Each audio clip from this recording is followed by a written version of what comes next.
వచ్చేసామండి శ్రీశైలంకి. హైదరాబాద్ రూట్ మీద నుంచి ఎవరైనా వచ్చినట్లయితే ముందుగా సున్నిబెండ మీద నుంచి వస్తాం కాబట్టి మనకైతే డ్యామ్ అయితే కనిపిస్తుంది. అండ్ అలాగే శ్రీశైలంలో మాత్రమే దొరికే ఈ భూచక్ర గడ్డ ఎవరికైనా కనిపిస్తే మిస్ అవ్వకండి.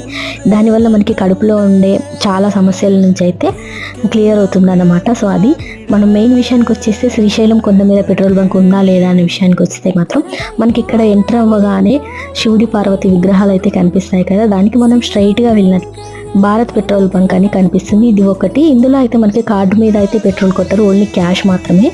లేదు మనకి కార్డు మీద కావాలనుకుంటే యూటర్న్ తీసుకొని అదే విగ్రహాల కాడ నుంచి మనకి అమ్మవారి విగ్రహం పార్వతమ్మ విగ్రహంకి లెఫ్ట్ సైడ్ నుంచి ఇలా స్ట్రైట్ వచ్చేస్తే మనకి గౌరీ సదన్ గంగా సదన్ రూట్ కూడా ఇదే అన్నమాట. కన్ఫ్యూజ్ అవ్వకుండా ఉంటారని చెప్తున్నాను. ఇలా స్ట్రైట్గా వచ్చేస్తే వెహికల్స్ వచ్చేది అటు సైడ్ మనకి సదన్స్ ఉంటాయి. ఇలా స్ట్రైట్గా వస్తే ఇండియన్ పెట్రోల్ బంక్ ఉంటుంది కదా, ఇక్కడైతే కార్డు మీద అవైలబుల్గా ఉంటుంది. వీడియో యూస్ఫుల్ అనిపిస్తే కంపల్సరీ లైక్ చేసి షేర్ చేయండి. Thank you for watching.